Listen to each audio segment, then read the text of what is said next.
kita import pangan. Tidak masuk di hati saya, tidak masuk di akal saya. Saya memang bukan orang pintar, saya tidak punya gelar profesor, tapi saya bisa melihat yang benar dan yang tidak benar. Saya bisa melihat yang masuk akal, yang tidak masuk akal.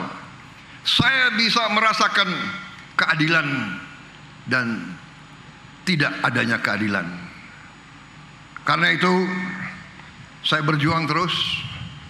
Saya dituduh mau jadi diktator, saya dituduh mau berkuasa, saya dituduh mau kudeta.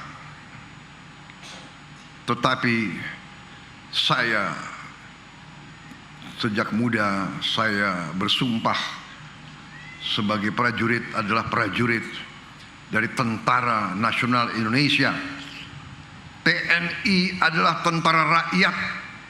TNI lahir dari rakyat.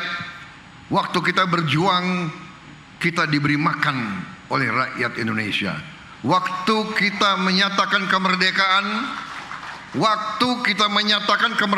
tanggal 17 Agustus 1945, tidak ada anggaran, belum ada Kementerian Keuangan, belum ada pajak, belum ada bea cukai. Siapa yang biayai pejuang-pejuang? Siapa yang mendukung perang kemerdekaan? Yang mendukung perang kemerdekaan adalah rakyat Indonesia. Yang memberi makan kepada tentara, pejuang-pejuang adalah para petani Indonesia. Kita tidak bakal merdeka tanpa jasa para petani kita, saudara-saudara sekalian. Saudara-saudara sekalian, saya masuk tentara tahun 70. Tahun 70.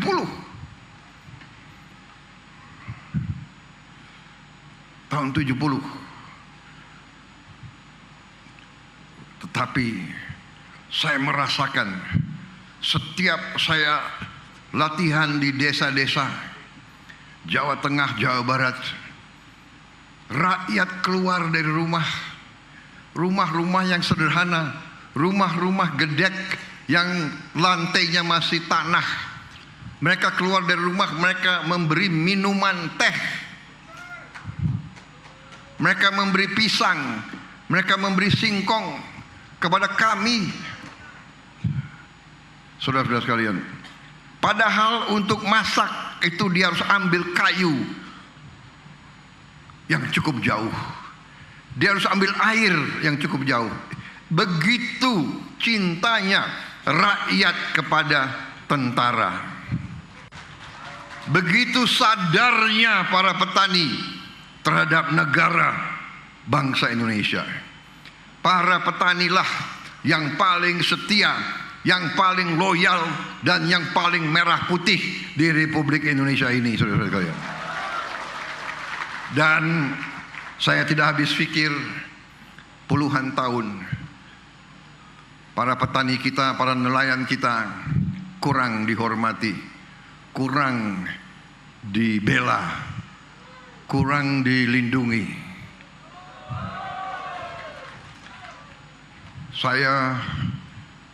Waktu saya berhenti dari tentara, saya merasa dihormati, saya merasa terhormat.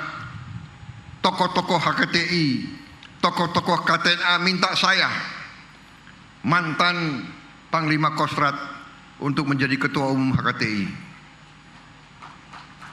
Saudara-saudara sekalian, dan saya terima ajakan itu sebagai ajakan yang sangat mulia. Saya diminta membela kepentingan petani dan nelayan Indonesia. Ini sungguh kehormatan bagi saya. Saya ingat waktu saya masih sangat muda, rakyat yang memberi makan kepada saya tidak bisa lupa. Ini kesempatan pikiran saya. Saya membalas budi, saya membayar hutang kembali kepada para petani Indonesia. Saya jadi jenderal karena para petani Indonesia. Saya jadi jenderal karena rakyat Indonesia. Pangkat yang saya emban adalah dari rakyat. Karena itu saya sekarang harus berbakti untuk rakyat. Dan ini adalah kesadaran dari pembantu-pembantu saya semua. Mereka, saudara-saudara sekalian, banyak di antara tokoh-tokoh ini sebenarnya mereka sudah mapan. Tuhan sudah memberi kebaikan dan rezeki kepada mereka.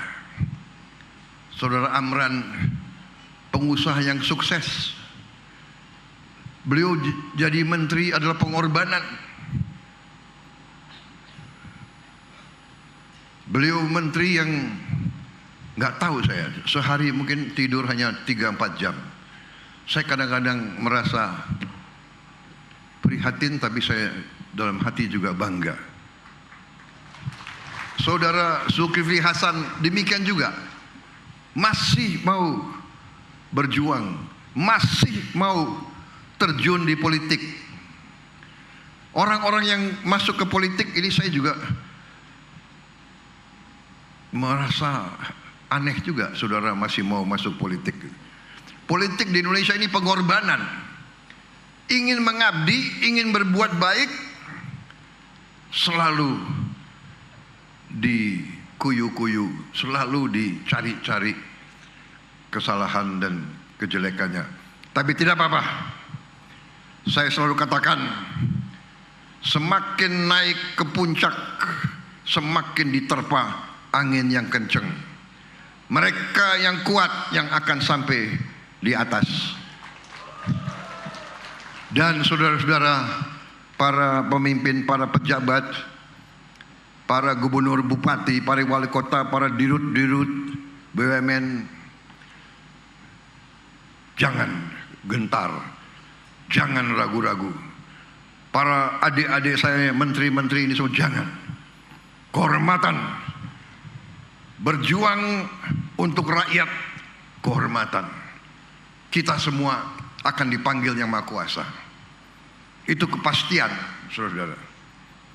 Dan selalu saya katakan, kalau gajah meninggal, dia tinggalkan gading. Harimau meninggal, dia tinggalkan belang. Manusia, pada saat kita dipanggil, yang kita tinggalkan hanya nama baik. Tapi pada saat kita dipanggil, apakah rakyat, oh dia waktu mimpin, dia orang baik. Waktu dia mimpin, dia selalu membela rakyat. Waktu dia memimpin, dia selalu membela keadilan. Waktu dia memimpin, dia selalu membela orang yang lemah. Waktu dia pimpin, dia selalu membela orang yang miskin. Waktu dia mimpin, dia selalu tegakkan keadilan. Wah, saya kira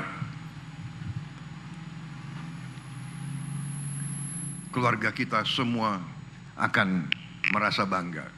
Daripada nanti kalau dipanggil, oh dia dulu maling, dia dulu koruptor, dia dulu curi uang rakyat, dia memperkaya diri.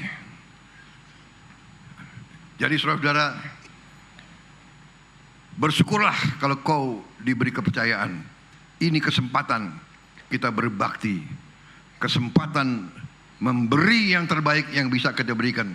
Karena saudara-saudara, kadang-kadang kebenaran dan keadilan hanya bisa datang dengan kepemimpinan yang berani dan jujur. Karena itu